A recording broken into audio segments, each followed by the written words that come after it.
ನಮಸ್ಕಾರ. ನಾನು ವಾಸುಕಿ ಜಯಂತಿ ಇಬ್ರು ಮಾತಾಡ್ತಾ ಇದೀವಿ. ಇವತ್ತು ನಮ್ಮ ಬುಕ್ ಕ್ಲಬ್ ಅಲ್ಲಿ ಡಿಬೇಟ್ ಕಾರ್ಯಕ್ರಮದಲ್ಲಿ ನೀವು ಡಿಬೇಟ್ಸ್ ಮಾಡ್ತಾ ಇದ್ದೀರಿ. ಈ ಡಿಬೇಟ್ಸ್ ಮಾಡುವಾಗ ನಾವು ಇಲ್ಲಿವರೆಗೂ ನೋಡಿರೋದು ಡಿಬೇಟ್ಸ್ ಅಲ್ಲಿ ನಿಮ್ಮ ವಾದಗಳು ಮಾಡ್ತೀರಿ. ಒಂದ್ ಸೈಡ್ ಒಂದು ಬದಿ ಇನ್ನೊಂದು ಬದಿಲಿ ಇಬ್ರು ಒಂದೇ ಆರ್ಗ್ಯುಮೆಂಟ್ ತಗೊಂಡು ಎರಡು ಬದಿ ತಗೊಂಡು ನೀವು ಆರ್ಗ್ಯೂ ಮಾಡ್ತೀರಿ. ಡಿಬೇಟ್ ಚೆನ್ನಾಗಿ ಮಾಡ್ತೀರಿ. ಬಟ್ ಬರೀ ಆ ಆರ್ಗ್ಯುಮೆಂಟ್ಸ್ ಮಾತ್ರ, ವಾದಗಳು ಮಾತ್ರ ಮಾಡ್ತೀರಿ. ಬಟ್ ಡಿಬೇಟ್ಸ್ ಚೆನ್ನಾಗಿ ಮಾಡ್ಬೇಕಾದ್ರೆ 5 ಅಂಶಗಳಿದೆ, ಅದ್ರ ವಿಚಾರ ಮಾತಾಡೋಣ. ಮೊದಲನೇ ಅಂಶ ಏನು ಅಂದ್ರೆ ವಾದಕ್ಕೆ ತುಂಬಾ ಬಲ ಇರಬೇಕು. ಮುಖ್ಯ ಅಂಶಗಳು ಕೊಡ್ತಾ ಇದ್ದೀರಲ್ಲ, 2 ಸೈಡ್ ಇರ್ತೀರಿ. ಒಂದೇ ಡಿಬೇಟ್ ಟಾಪಿಕ್ ಇಟ್ಕೊಂಡು ನೀವು ಒಂದ್ ಬದಿ ಇರ್ತೀರಿ, ಇನ್ನೊಂದ್ ಬದಿ ಇರ್ತಾರೆ. ಇಬ್ರು ನೀವು ವಾದ ಮಾಡುವಾಗ ಮುಖ್ಯ ಅಂಶಗಳು, ಆ ವಾದಕ್ಕೆ ಬಲ ಇರಬೇಕು, ತೂಕ ಇರಬೇಕು. ಓಕೆ, ಅದು ಇಂಪಾರ್ಟೆಂಟ್. ಅದು ಚೆನ್ನಾಗಿ ಮಾಡ್ತಾ ಇದೀರಿ ನೀವು. ಓಕೆ, ಅದು ಯಾಕಂದ್ರೆ ತೂಕ ಇಲ್ಲದೆ ಸುಮ್ಮನೆ ಮಾತಾಡ್ಕೊಡುದು, ಸುಮ್ಮನೆ ಕಿರಿಚ್ಕೊಡುದು, ಸುಮ್ಮನೆ ಕಿರಿಚ್ಬಿಟ್ಟೆ ನಾವು ಗೆಲ್ತೀವಿ ಅಂತ ಅಲ್ಲ. ಈ ಪೊಲಿಟಿಷಿಯನ್ಸ್ ಮಾಡ್ತಾರಲ್ಲ, ಚೆನ್ನಾಗಿ ಕಿರಿಚ್ಬಿಡ್ತಾರೆ, ಅದು ಗೆದ್ದಂಗ್ ತರ ಆಗತ್ತೆ. ಕಿರಿಚ್ಕೊಡುದು, ವಾದಕ್ಕೆ ತೂಕ ಇರಬೇಕು, ಬಲ ಇರಬೇಕು. ಓಕೆ, ಅದೊಂದು. ಎರಡನೇದೇನು ಅಂದ್ರೆ ಆ ವಾದ ನಿಜವಾಗ್ಲೂ ಜಾಸ್ತಿ ತೂಕ ಇರಬೇಕಾದ್ರೆ ಅದಕ್ಕೆ ಸಂಗತಿಗಳು, ಅದಕ್ಕೆ ಮಾಹಿತಿಗಳು, ಉದಾಹರಣೆಗಳು, ಅಂಕಿ ಅಂಶಗಳು ತುಂಬಾ ತುಂಬಾ ತುಂಬಾ ಇಂಪಾರ್ಟೆಂಟ್. ಅದು ಇಲ್ದೇನೆ ವಾದಗಳು ಸರಿ ಹೋಗಲ್ಲ. ಓಕೆ, ಅಂಕಿ ಅಂಶಗಳು ಜಾಸ್ತಿ ಕೊಟ್ಟಷ್ಟು, ಜಾಸ್ತಿ ಉಲ್ಲೇಖನೆ ಮಾಡಿದಷ್ಟು ಅದಕ್ಕೆ ಬೆಲೆ ಜಾಸ್ತಿ ಆಗುತ್ತೆ. ಓಕೆ, ಎರಡನೇ ಅಂಶ. ಮೂರನೇದೇನು ಅಂದ್ರೆ ಒಂದು ಸಾದೃಶ್ಯ.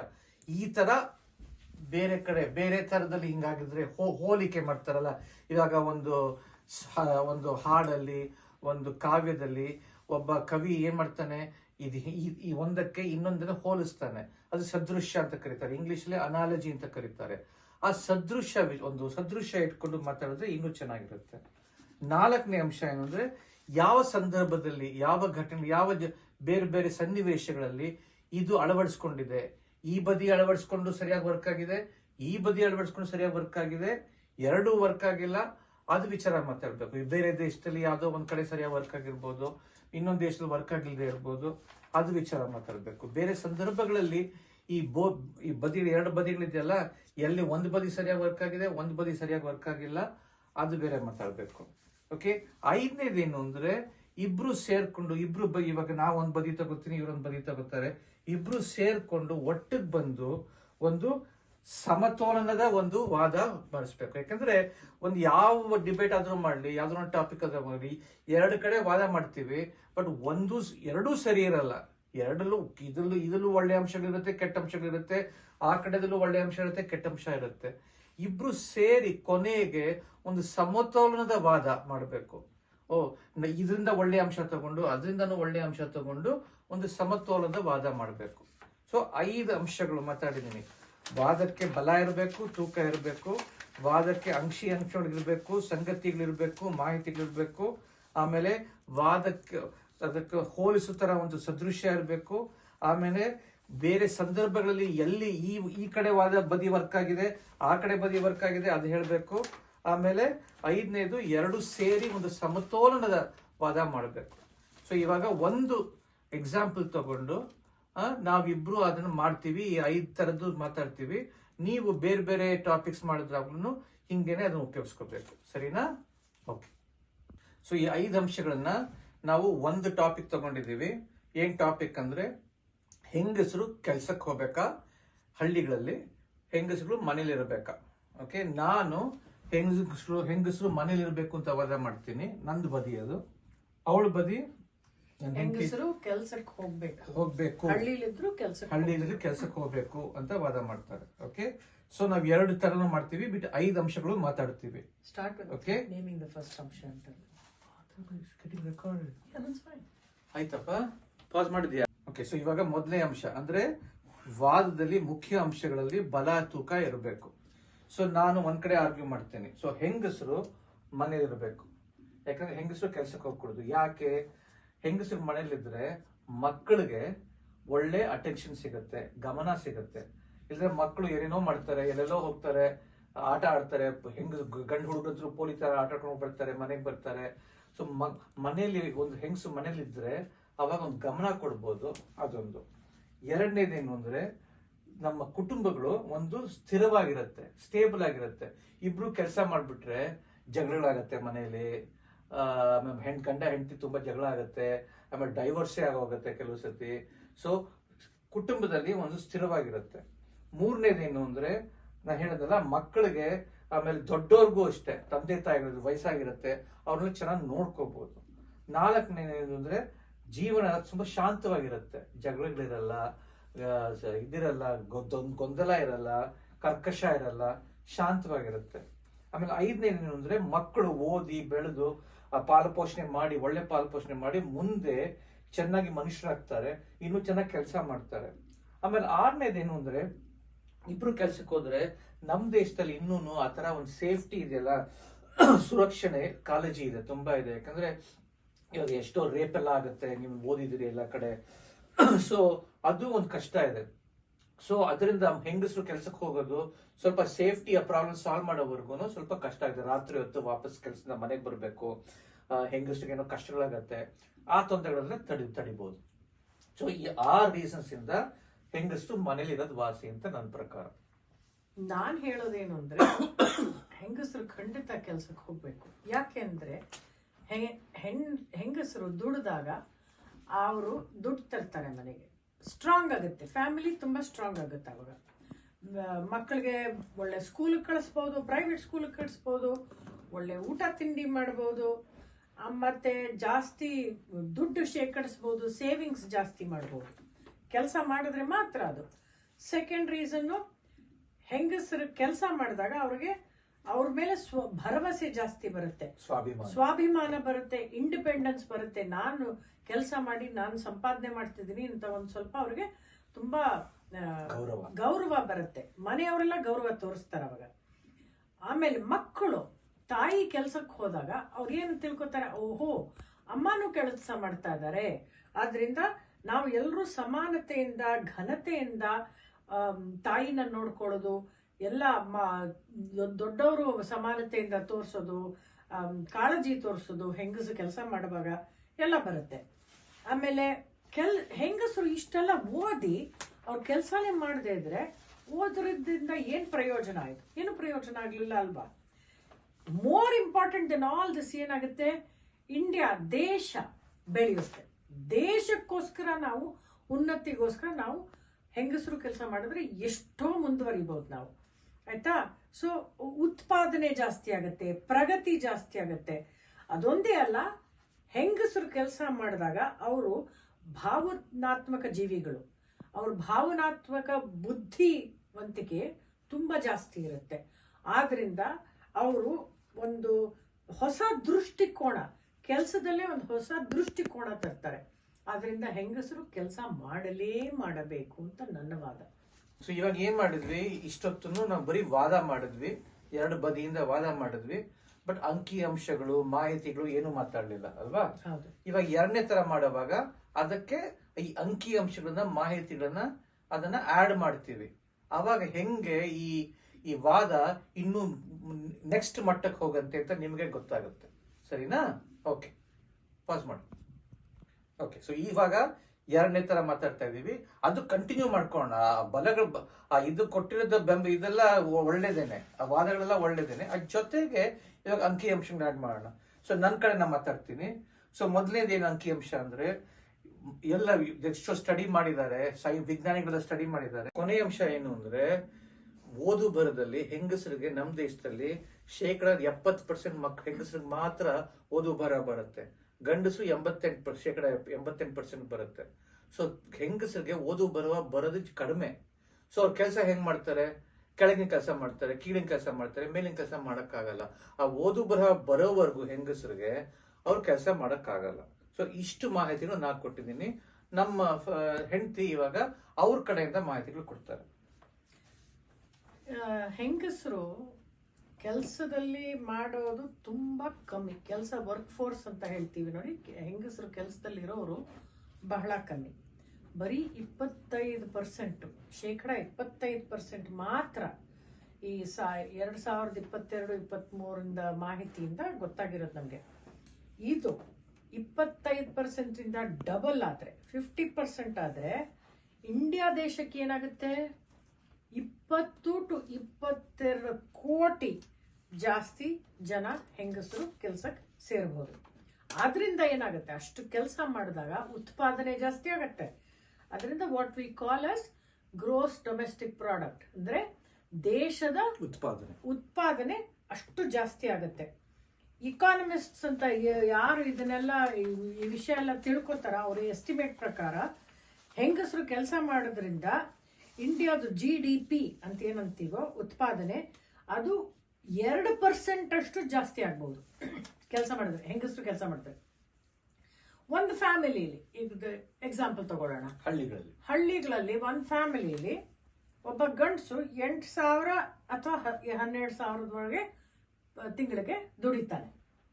ಹೆಂಗಸರು ದುಡಿದಾಗ ಅವ್ರು ಇನ್ನೊಂದು ಅರ್ಧನೇ ಮಾಡ್ತಾರೆ ಅಂತ ಇಟ್ಕೊಳ್ಳಿ, 5,000-6,000 ಸಾವಿರನೋ ಎಕ್ಸ್ಟ್ರಾ ತರ್ತಾರೆ. ಅವಾಗ ಏನಾಗುತ್ತೆ, 12,000 ಬದಲು 18,000 ಮಾಡ್ತಾರೆ. ಅಲ್ಲಿಗೆ 50% ಜಾಸ್ತಿ ಆಯ್ತಲ್ಲ ಅವ್ರ ಸಂಪಾದನೆಯಲ್ಲಿ. ಆವಾಗ ಏನಾಗುತ್ತೆ, ಅಷ್ಟು ಸಂಪಾದನೆ ಜಾಸ್ತಿ ಆದ್ರಿಂದ ಹೆಂಗಸರು ಅವ್ರ ಮಕ್ಕಳನ್ನ ಪ್ರೈವೇಟ್ ಸ್ಕೂಲಿಗೆ ಕಳಿಸ್ಬಹುದು, ಒಳ್ಳೆ ಊಟ ತರಿಸ್ಬಹುದು, ಒಳ್ಳೆ ಬಟ್ಟೆ ತಗೊಡ್ಬಹುದು, ಸ್ವಲ್ಪ ಸಿನಿಮಾ ನಾಟಕಕ್ಕೆಲ್ಲ ಖರ್ಚು ಮಾಡಬಹುದು. ಅದರಿಂದ ಮಕ್ಕಳಿಗೆ ಓವರ್ ಆಲ್ ಬೆನಿಫಿಟ್ ಆಗುತ್ತೆ. Books, it's all part of education. ಆಮೇಲೆ ಇನ್ನೊಂದು ಏನು ಅಂದ್ರೆ ಸ್ವಸಹಾಯ ಗುಂಪುಗಳಿದೆಯಲ್ಲ, ಬರೀ 9 ಕೋಟಿ ಹೆಂಗಸರು ಮಾತ್ರ ಆ ಸ್ವಸಹಾಯ ಗುಂಪುಗಳಲ್ಲಿ ಕೆಲಸ ಮಾಡ್ತಾ ಇದ್ದಾರೆ. ಆದ್ರಿಂದ ಈ ಸ್ವಸಹಾಯ ಗುಂಪುಗಳು ಇನ್ನು ಜಾಸ್ತಿ ಬೆಳೆದು ಜಾಸ್ತಿ ಸಂಪಾದನೆ ಮಾಡ್ತಾರೆ. ಆಯ್ತಾ? ಆಮೇಲೆ ನಾವು ಇದನ್ನ ಬೇರೆ ದೇಶಗಳಿಗೆ ಕಂಪೇರ್ ಮಾಡಿದ್ರೆ, ಈಗ USA ಇಟ್ಕೊಳ್ಳಿ, ಅಮೆರಿಕ ಇಟ್ಕೊಳ್ಳಿ, ಜಪಾನ್ ಇಟ್ಕೊಳ್ಳಿ, ಲಂಡನ್ ಇಟ್ಕೊಳ್ಳಿ, ಅವ್ರದ್ದೆಲ್ಲ ಇಕಾನಮಿಗಳು ಯಾತಕ್ಕಷ್ಟು ಸ್ಟ್ರಾಂಗ್ ಆಗಿದೆ? ಯಾಕೆಂದ್ರೆ ಅವರಲ್ಲಿ 60 to 70% ಹೆಂಗಸರು ವರ್ಕ್ ಮಾಡ್ತಾರೆ. ನಮ್ಮಲ್ಲಿ ಬರೀ 25% ಕೆಲಸ ಮಾಡೋದು. ಆದ್ರಿಂದ ನಾನು ಹೇಳೋದೇನು ಅಂದ್ರೆ, ನಮ್ಮ ಇಂಡಿಯಾ ದೇಶದಲ್ಲಿ ನಾವು ನಮ್ಮ ಹುಡುಗಿರು ಕೆಲಸ ಓದಿ ಎನ್ರೋಲ್ ಮಾಡಿಕೊಂಡು ಸ್ಕೂಲಲ್ಲಿ ಕಾಲೇಜಲ್ಲೆಲ್ಲ ಓದಿ ಏನು ಪ್ರಯೋಜನ ಆಗ್ತಾ ಇಲ್ಲ. ಅವ್ರು ಆಡ್ ಮಾಡ್ತಾ ಇಲ್ಲ, ನಮ್ಮ ಇಕಾನಮಿಗೆ ಆಡ್ ಮಾಡ್ತಾ ಇಲ್ಲ, ಅವ್ರ ಸಂಸಾರಕ್ಕೆ ಆಡ್ ಮಾಡ್ತಾ ಇಲ್ಲ. ಈಗ ಹೆಂಗಸರು ಎನ್ರೋಲ್ಮೆಂಟ್ ಸ್ಕೂಲ್ಸ್ ಅಲ್ಲಿ ಎಷ್ಟು ಜನ ಹುಡುಗಿರಿಗ 95% ಮೇಲೆ ಓದ್ತಾ ಇದ್ದಾರೆ. ಆದ್ರೆ ಮದುವೆ ಆದ ತಕ್ಷಣ ಯಾರು ಕೆಲಸವೇ ಮಾಡಲ್ಲ. ಅವ್ರ ಸ್ಕಿಲ್ ಎಲ್ಲ ವೇಸ್ಟ್ ಆಗ್ತಾ ಇದೆ. ಅವ್ರ ಸ್ಕಿಲ್ಲು ಓದಿರೋದೆಲ್ಲ ವೇಸ್ಟ್ ಮಾಡ್ಕೊಳ್ಳೋ ಬದಲು ಹೆಂಗಸರು ಕೆಲ್ಸಕ್ಕೆ ಹೋಗಿ ಉತ್ಪಾದನೆಗೆ ಹೆಲ್ಪ್ ಮಾಡಿ ನಮ್ಮ ದೇಶನು ಗ್ರೋ ಮಾಡಾಗ ಮಾಡಬೇಕು. ಮೂರನೇ ಅಂಶದ ವಿಚಾರ ಮಾತಾಡೋಣ. ಏನ್ ಹೇಳಿದೆ ನಾನು, ಒಂದು ಹೋಲಿಸೋ ಸದೃಶ್ಯ, ಬೇರೆ ಇದನ್ನ ತಗೊಂಡು ಬೇರೆದಕ್ಕೆ ಹೋಲಿಕೆ ಮಾಡಬೇಕು. ಓಕೆ, ಸೊ ನಾವೇನು ಉಪಯೋಗಿಸಿದೀವಿ, ಇಂಜಿನ್ಸ್. ಇವಾಗ ಟ್ರೈನ್ ಅಲ್ಲಿ ಒಂದು ಇಂಜಿನ್ಸ್ ಇರುತ್ತೆ. ಓಕೆ, ನಾನೇನ್ ವಾದ ಮಾಡ್ತಾ ಇದ್ದೀನಿ, ಹೆಂಗಸರು ಮನೇಲಿ ಇರ್ಬೇಕು ಅಂತ. ಓಕೆ, ಇಬ್ರು ಕೆಲ್ಸಕ್ಕೆ ಹೋದ್ರೆ ಒಂದು ಟ್ರೈನ್ಗೆ 2 ಇಂಜಿನ್ ಇದ್ದಂಗೆ ಆಗುತ್ತೆ ಅಲ್ವಾ? ಅದು 2 ಇಂಜಿನ್ ಇದ್ರೆ ಅವ್ರು ಹೇಳ್ಬೋದು 2 ಇಂಜಿನ್ ಇದ್ರೆ ಇನ್ನೂ ಚೆನ್ನಾಗಿ ಟ್ರೈನ್ ಫಾಸ್ಟ್ ಆಗಿ ಹೋಗುತ್ತೆ ಅಂತ ಹೇಳ್ಬೋದು. ನಾನೇನ್ ಹೇಳ್ತೀನಿ, 2 ಇಂಜಿನ್ ಇದ್ರೆ ಅದು ವರ್ಕ್ ಆಗದೆ ಇರ್ಬೋದು, ಒಟ್ಟಿಗೆ ವರ್ಕ್ ಆಗದೆ ಇರ್ಬೋದು. ಆ ಇಂಜಿನ್ ಒಂಥರ ಓಡಿಸ್ಬೋದು, ಇನ್ನೊಂಥರ ಓಡಿಸ್ಬಿಟ್ಟು ಅದು ಹಾಳಾಗ್ಬೋದು. ಆಮೇಲೆ ಇದು ನೀವು ನೋಡಿದ್ರೆ 2 ಇಂಜಿನ್ ಇದ್ರೆ ಇದು ಟ್ರೈನ್ಗೆ ಬ್ರೇಕ್ ಹಾಕಿದ ತಕ್ಷಣ ಅದೊಂಥರ ಸರಿಯಾಗಿ ನಿಲ್ಲಲ್ಲ, ಅದು ಫಾಸ್ಟ್ ಆಗಿ ಹೋಗೋದು ಸರಿಯಾಗಿ ಹೋಗಲ್ಲ. ಓಕೆ, ಸೊ 2 ಇಂಜಿನ್ ಒಂದು ಟ್ರೈನ್ ಅಲ್ಲಿ ಇದ್ರೆ ಏನಾಗುತ್ತೆ, ಅದು ಸರಿಯಾಗಿ ವರ್ಕ್ ಆಗಲ್ಲ ಅಂತ ನನ್ನ ಪ್ರಕಾರ. 1 ಇಂಜಿನ್ ವರ್ಕ್ ಇದ್ರೇನೆ ವಾಸಿ ಅಂತ ನನ್ನ ಪ್ರಕಾರ. ಹಿಂಗೆ ನಾನು ಈ ಹೆಂಗಸರು ಕೆಲಸ ಮಾಡೋದನ್ನ ನಾನು ಎಂಜಿನ್ಸ್, ಟ್ರೈನ್ ಎಂಜಿನ್ಸ್ಗೆ ಹೋಲಿಸಿದ್ದೀನಿ. ನೀನ್ ಹೇಳ್ತಿ?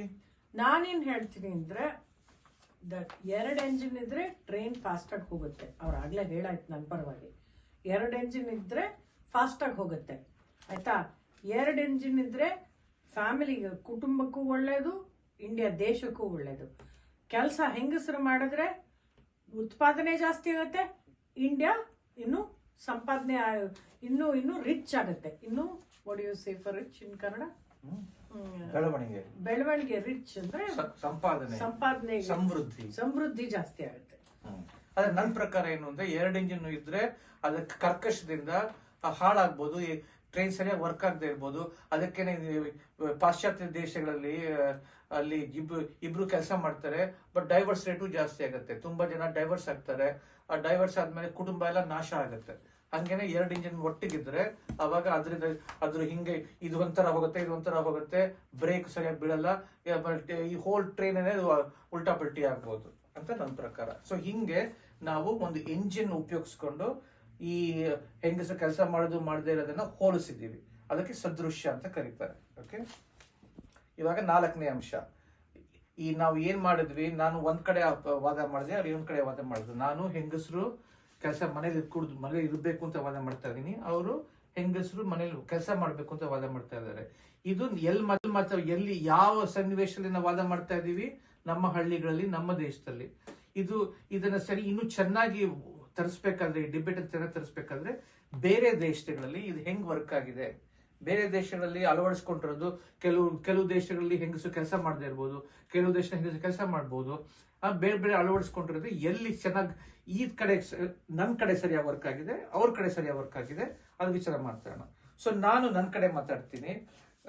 ಇದರಲ್ಲಿ ಪಾಕಿಸ್ತಾನದಲ್ಲಿ ತುಂಬಾ ಕಡಿಮೆ ಜನ ಹೆಂಗಸರು ಕೆಲಸ ಮಾಡ್ತಾರೆ, 20% ಮಾತ್ರ ಕೆಲಸ ಮಾಡ್ತಾರೆ. ಓಕೆ, ಆದ್ರೆ ಎಕಾನಮಿ ಅಷ್ಟು ಚೆನ್ನಾಗಿ ವರ್ಕ್ ಆಗಿಲ್ಲ. ನಾನು ಹೇಳ್ಕೊತೀನಿ, ಎಕಾನಮಿ ಚೆನ್ನಾಗಿ ವರ್ಕ್ ಆಗಿಲ್ಲ ಅಲ್ಲಿ. ಓಕೆ, ಅದು ಸಂಪಾದನೆ ಚೆನ್ನಾಗಿ ಬಂದಿಲ್ಲ, ಸಮೃದ್ಧಿ ಆಗಿಲ್ಲ ನಮ್ಮ ದೇಶ.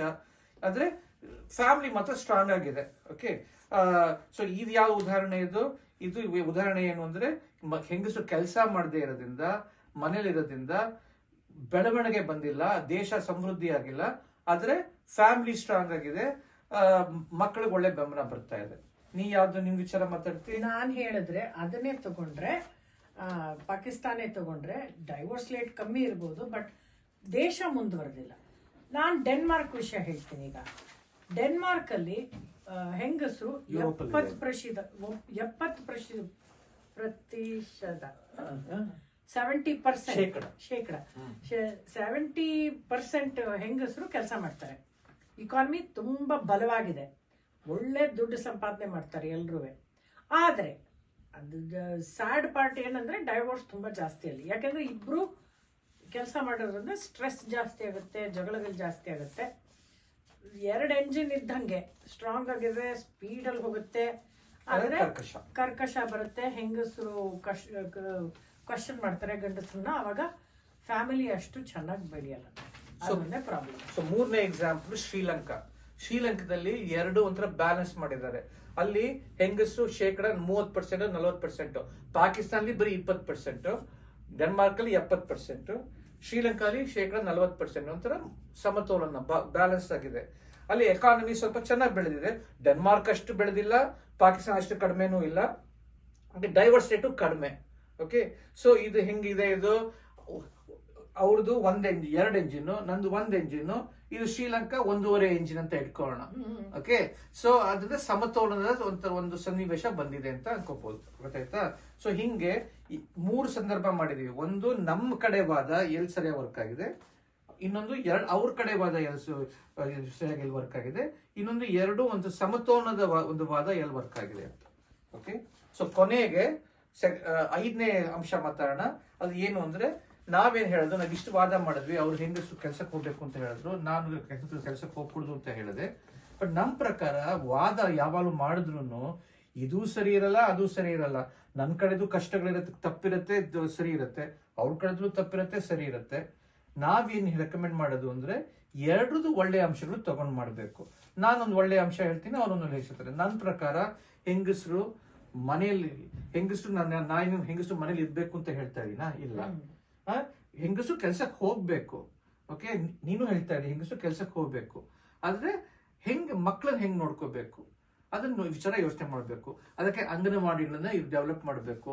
ಆಮೇಲೆ ಇವಾಗ ನಾನು ನನ್ನ ಹೆಂಡತಿ ವಿಚಾರ ಮಾತಾಡೋಣ. ಓಕೆ, ನನ್ನ ಹೆಂಡತಿ, ನಾವು ಮದ್ವೆ ಆದಾಗ 36 ವರ್ಷ ಆಯ್ತು ಮದ್ವೆ ಆಗಿ. ನಾವಿಬ್ರು ಮದ್ವೆ ಆದಾಗ ಅವ್ಳು ಚೆನ್ನಾಗಿ ಓದಿದ್ಲು, ನಾನು ಓದಿದ್ದೆ. ಅವ್ಳು ಕೆಲಸ ಮಾಡಕ್ ಶುರು ಮಾಡಿದ್ಲು, ನಾನು ಕೆಲಸ ಮಾಡ್ತಾ ಇದ್ದೆ. ಆದ್ರೆ ಹಂಗೆ ಎಷ್ಟು ವರ್ಷ ಮಾಡಿದ್ವಿ? ಸುಮಾರು 20 ವರ್ಷ ಮಾಡಿದ್ವಿ.